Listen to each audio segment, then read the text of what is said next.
दाऊद इब्राहिम अगर एक गलती ना करते, अगर वो शम्स खान का मर्डर ना करवाते तो शायद उनको देश ना छोड़ना पड़ता। लेकिन आज मैं जो आपको जानकारी दे रहा हूं, ये वो जानकारी दे रहा हूं कि एक गलती और एक केस अगर सामने वाला लड़ने को तैयार हो जाए तो फिर जितना मर्जी ताकतवर हो, जितनी मर्जी दहशत हो, लेकिन तब जाके सजा मिलती ही मिलती है।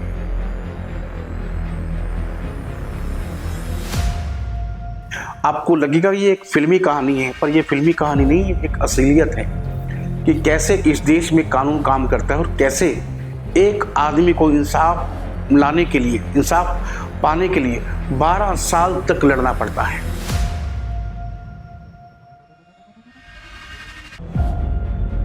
तो लेकिन इस केस में, जिस केस की आज मैं बात करने जा रहा हूं, इस केस में भाई ठाकुर को सजा मिली और उम्र कैद मिली और टाड़ा लगा, और शायद यही गलती थी कि उनको जीवन भर के लिए जेल जाना पड़ा।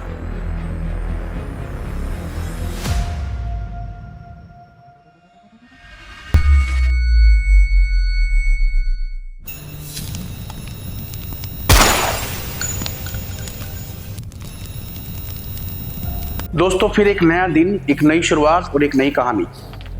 जैसे कि हमारा ये नया शो है बाई लोग, उसमें हम आपको दिखाते हैं कि कैसे कैसे लोग जुल्म करते हैं और फिर जेल जाते हैं।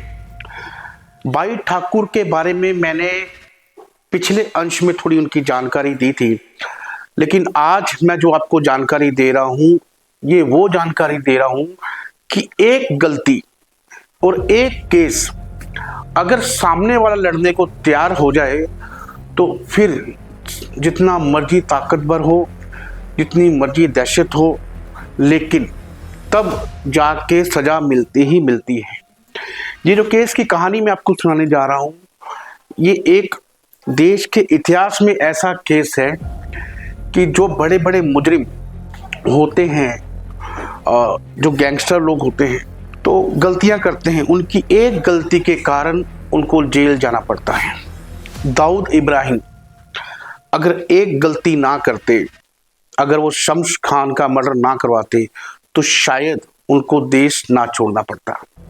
पप्पू कलानी अगर अपने ही भतीजे घनश्याम का मर्डर ना करवाते तो शायद उनको भी जेल ना जाना पड़ता।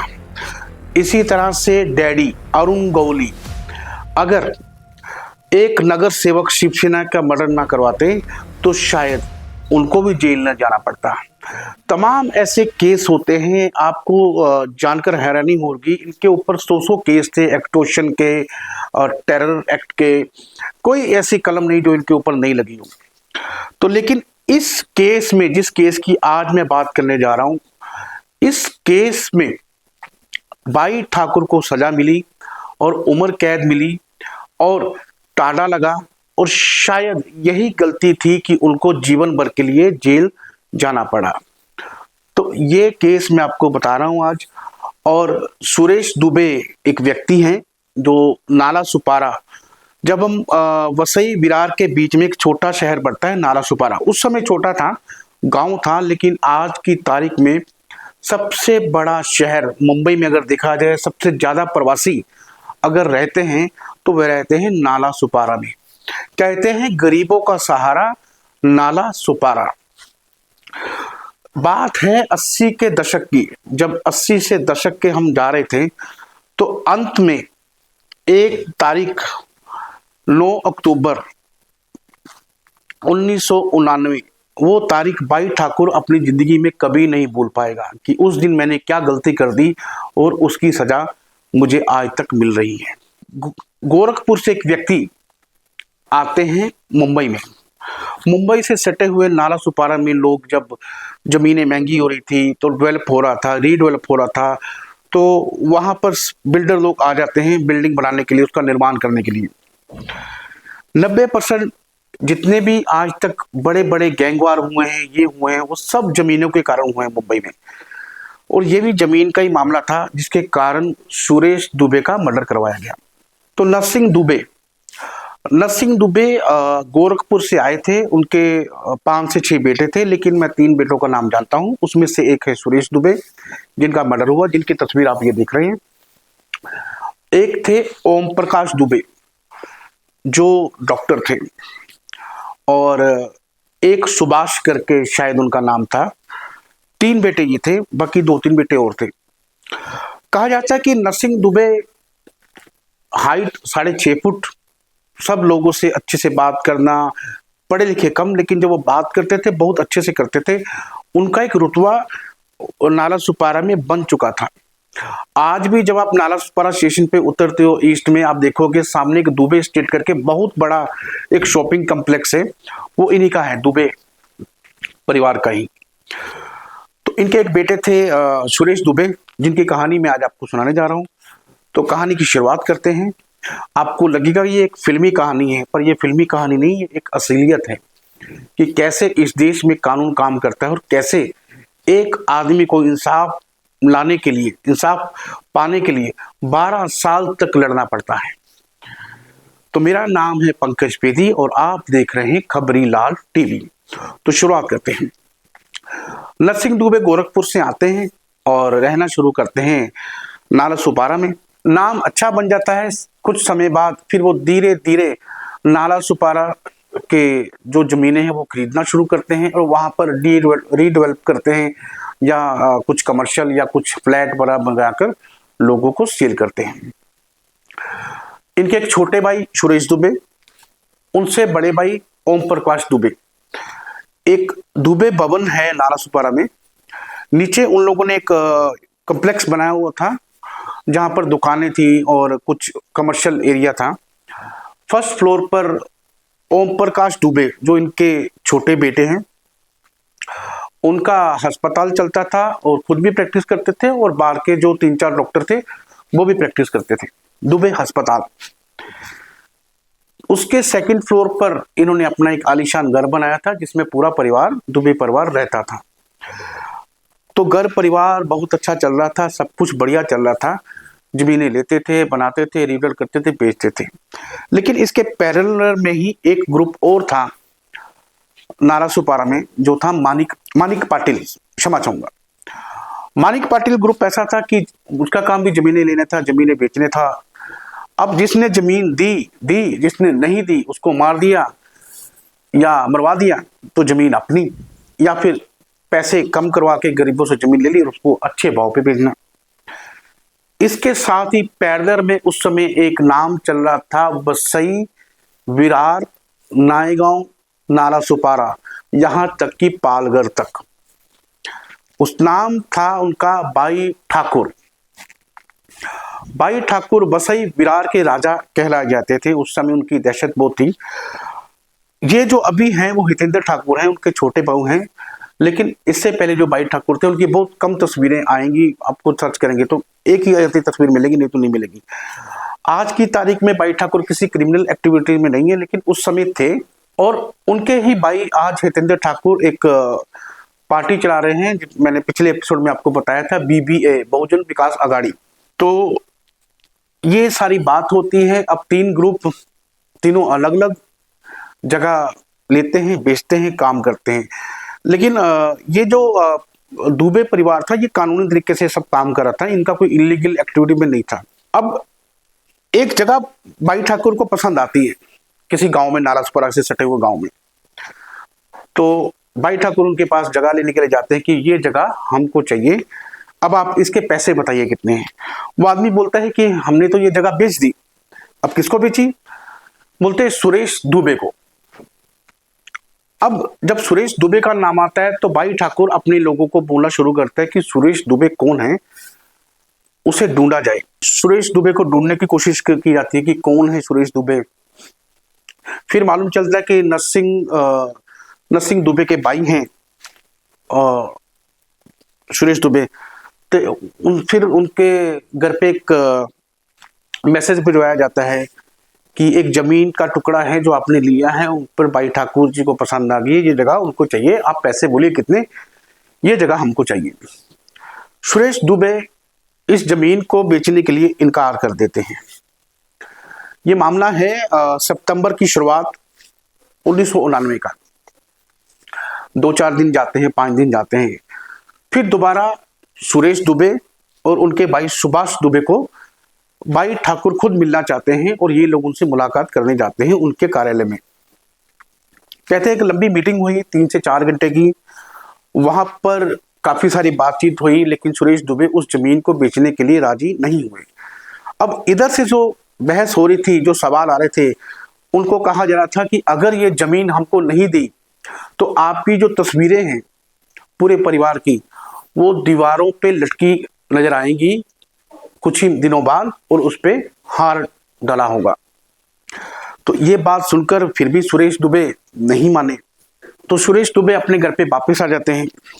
मैं अब तो थोड़ा सा किस्सा इसमें और जोड़ देते हैं कि 1984 से लेके 1999 तक इसी जगह में नाला सुपारा, वसई, विरार में 21 मर्डर हुए थे, सिर्फ जमीनों के लिए ही।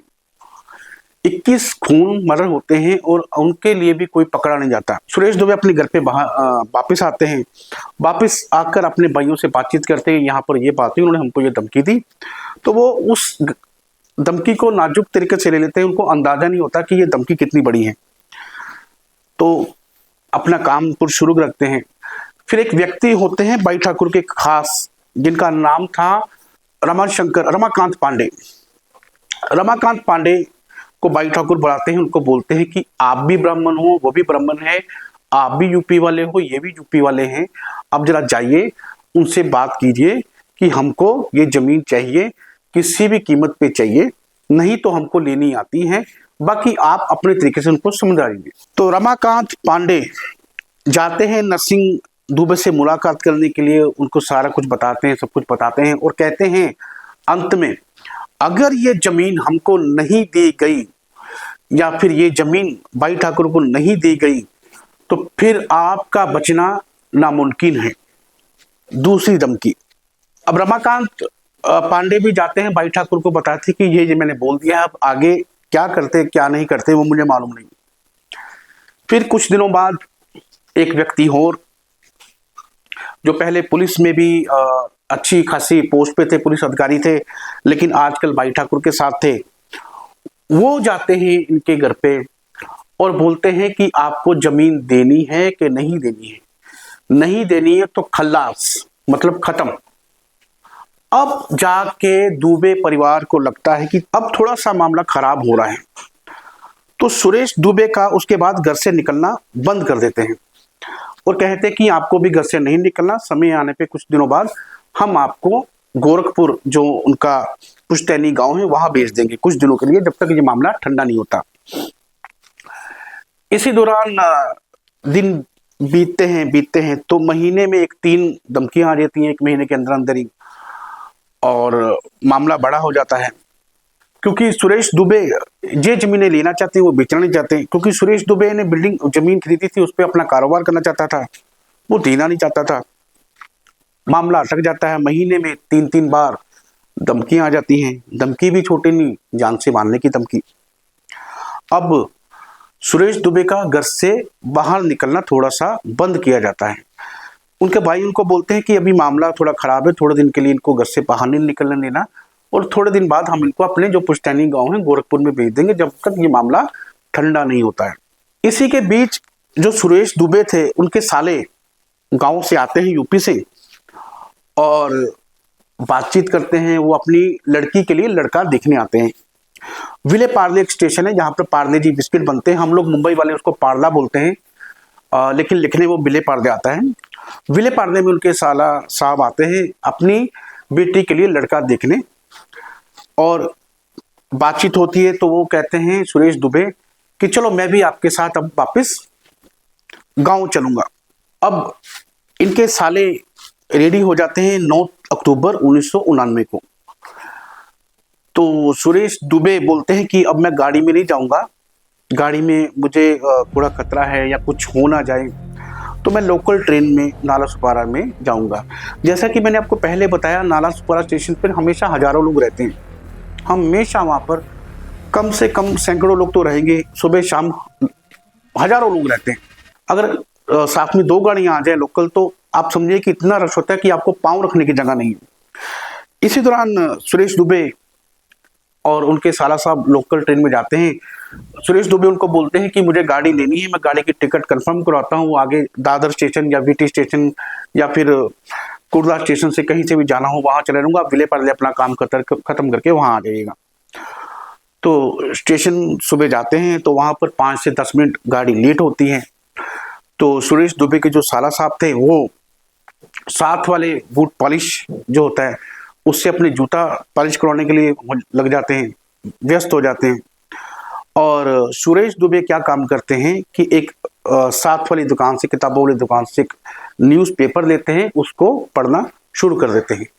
पहली गलती, क्योंकि जब वो न्यूज़पेपर पढ़ रहे थे तो उनको दिख नहीं रहा था कि मेरे सामने कौन है कौन नहीं है। तो इसी दौरान 4 भाई ठाकुर के गुंडे, एक का नाम शायद नरेंद्र बोयर था, ये नरेंद्र था या कुछ था, लेकिन बोयर था, भाई ठाकुर का शूटर था। उसने पहली गोली मारी सुरेश दुबे के ऊपर। सुरेश दुबे थोड़े से हिले और साथ में दूसरी गोली चला दी। वहीं पर सुरेश दुबे गिर जाते हैं। अगर सुरेश दुबे अखबार नहीं पढ़ते या उनको देखते तो शायद उनके पास भागने का मौका होता, क्योंकि वहाँ पर बहुत रश होता है, गर्दी होती है, तो लोगों के बीच में कहीं भाग सकते थे। लेकिन वो पेपर पढ़ रहे थे। जैसे मैंने बताया कि पहली गोली मारी नरेंद्र बोय ने, फिर दूसरी मारी, फिर उनके साथ 3 लोग और थे जो उनको मारने आए थे। इसी दौरान जो उनके साला साहब थे वो बीच में छुड़ाने के लिए आते हैं, उनकी तरफ गोली चलाई जाती है, लेकिन वहां पर एक अननोन व्यक्ति, मुकेश नाम के व्यक्ति को गोली लग जाती है और वो घायल हो जाता है। अब पूरे शहर में जब गोली चली, पूरे शहर में ये बात आग की तरह फैल गई कि सुरेश दुबे को गोली लगी है। तो जल्दी से उनको उठाया जाता है, उनका अस्पताल अपना ही होता है, वहां लेके जाया जाता है। वहां लेके जाने के बाद जो 3 डॉक्टर थे उनका इलाज करते हैं, लेकिन सुरेश दुबे मृतक पाए जाते हैं और वो उनकी मृत्यु हो जाती है। अब यहां से परिवार एक केस लड़ने की शुरुआत करता है कि अब हम इस केस को लड़ेंगे। इसी केस को फिर सुप्रीम कोर्ट तक लड़ा गया और सुप्रीम कोर्ट ने 12 साल बाद बोला कि जो भी इस केस में हुआ है, सरकारी वकील जिसको पीपी बोलते हैं, पीपीसी, उसने पूरी तरह से इस केस को खराब किया। पुलिस अधिकारियों ने इस केस को पूरी तरह से खराब किया और इसमें जितने भी आरोपी हैं उनको उम्र कैद दी। उस स्टेटमेंट में 12 जनवरी 2000 को ये स्टेटमेंट आई थी, उसमें जो बहुत ही 2 जज थे उन्होंने जो स्टेटमेंट दी और जो एक ऑर्डर दिया, उस ऑर्डर में साफ साफ लिखा था कि पूरा का पूरा सिस्टम जो है वो भाई ठाकुर को बचाना चाहता था। इसी केस में भाई ठाकुर को टांडा लगा और उम्र कैद की सजा हुई। अब विस्तार से बात करते कि इसके बाद हुआ क्या। इसके बाद सेशन कोर्ट में केस जाता है। अब जिन लोगों ने गोलियां मारी थी उन लोगों को पुलिस ने दिखा दिया कि वो तो अलग केस में, किसी डम्मी केस में, पुराने केस में बता दिया कि ये लोग तो बरेली में थे, उस समय ये लोग है ही नहीं थे यहाँ पर। जो बंदूकों से गोलियां चली थी उस गोलियों को भी बदल दिया गया, उस बंदूक को भी बदल दिया गया और डम्मी 3 आदमी खड़े कर दिए क्योंकि लूटपाट का केस था, ये लूटपाट करने आए थे तो इसलिए वहां पर गोलियां चली। अब आप देखिए, जिन लोगों ने गोलियां मारी, जिन लोगों ने कत्ल किया, उन लोगों को पुलिस ने दिखा दिया कि ये लोग तो बरेली थे, एक इंक्वायरी के लिए पुलिस के साथ में थे। कितना भ्रष्ट षड्यंत्र था, वेल प्लान करके पूरी प्लानिंग करी थी। जिस समय सुरेश दुबे का इलाज चल रहा होता है, जब उसको उनके मृत्यु होने से पहले उनका एक इलाज चला होता है, उस समय उनके घर पे एक इंस्पेक्टर आता है जो लोकल एरिया का इंचार्ज होता है। वो कहता है कि आपको भाई ठाकुर का नाम नहीं लेना, अभी तो एक गया है, अगर आप नाम लोगे नहीं तो पूरा परिवार जाएगा। वो एफआईआर को ही बदल देता है पूरी। फिर जहां पर कत्ल हुआ वो एक आरपीएफ सीआरपीएफ का एरिया था, वहां पर रेलवे पुलिस का एक अधिकारी आता है। वो कहता है कि हम आपकी स्टेटमेंट तो लिखेंगे लेकिन इसमें भाई ठाकुर का कोई नाम नहीं आना चाहिए। फिर सेशन कोर्ट में ये केस चला जाता है। अब गवाह, जब वो जज किस बेस पे फैसला सुनाएगा, क्या करेगा, उसने जब ये केस देखा तो इनको बरी कर दिया। अब दुबे परिवार हाई कोर्ट में जाता है। उस समय के एक बहुत बड़े डीआईजी थे जो रेलवे में थे, सोडारकर, सो डारकर साहब इस केस की दोबारा से छानबीन करते हैं, जानकारी देते हैं, और देश एक एसपी थे देशमुख साहब, उन्होंने भी इस केस की थोड़ी सी छानबीन करी, थोड़े प्रूफ इकट्ठे किए और सारे प्रूफ हाईकोर्ट में दिए और दोबारा इस केस को खोलने की अनुमति मिल गई। थोड़े दिनों बाद जब दोबारा ये केस आता है तो उसमें हाईकोर्ट से इनके ऊपर टाड़ा लगता है और इनको उम्र कैद की सजा दी जाती है। इसके बाद ये केस सुप्रीम कोर्ट में जाता है। 12 साल बाद सुप्रीम कोर्ट भी यही बात बोलता है कि इनको ऊपर कड़ी से कड़ी सजा होनी चाहिए और जो पूरा भ्रष्ट षड्यंत्र है, तंत्र है, सरकारी तंत्र है जो इनके साथ मिला था, उनको भी सजा मिलनी चाहिए। तो ये थी कहानी सुरेश दुबे की। लेकिन सुरेश दुबे ने जिस प्रकार से हिम्मत न हार कर 12 साल तक ये केस लड़ा, उस परिवार को सलाम। मैंने आपको बताया कि इससे पहले भी 21 कत्ल हुए थे जमीनों के मामले में, लेकिन किसी को सजा नहीं मिली थी। यही वो केस था जो बाई ठाकुर को बहुत महंगा पड़ा, जिसके कारण उनको पहली बार जेल में जाना पड़ा और उम्र भर के लिए जाना पड़ा। अभी 3 साल से बाई ठाकुर अपने घर पर हैं, पता नहीं पेरोल पे हैं या क्या है, लेकिन अभी वो अपने घर पर हैं। उनका कोई क्रिमिनल एक्टिविटी में अभी हाथ नहीं है, ना ही वो एक्टिव हैं। लेकिन उस समय में बाई ठाकुर का नाम था, एक ऐसी दहशत थी कि हर व्यक्ति उनके नाम से डरता था। तो ये थी कहानी सुरेश दुबे मर्डर केस की, कि कैसे बाई ठाकुर को एक केस महंगा पड़ा। अगले एपिसोड में हम आपको बताएंगे कि कैसे 3 महीने तक, जब इनकी नाव चांदी की नाव पलटती है, तो कैसे 3 महीने तक पूरे गांव को बाई ठाकुर ने पूरा कब्जा किया और किडनैप कर लिया था। तो मेरा नाम है पंकज बेदी। अगर आपको ये शो अच्छा लगता है तो कमेंट बॉक्स में अपनी राय जरूर दीजिएगा।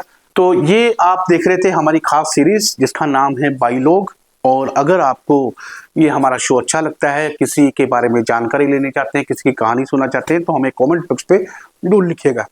नमस्कार।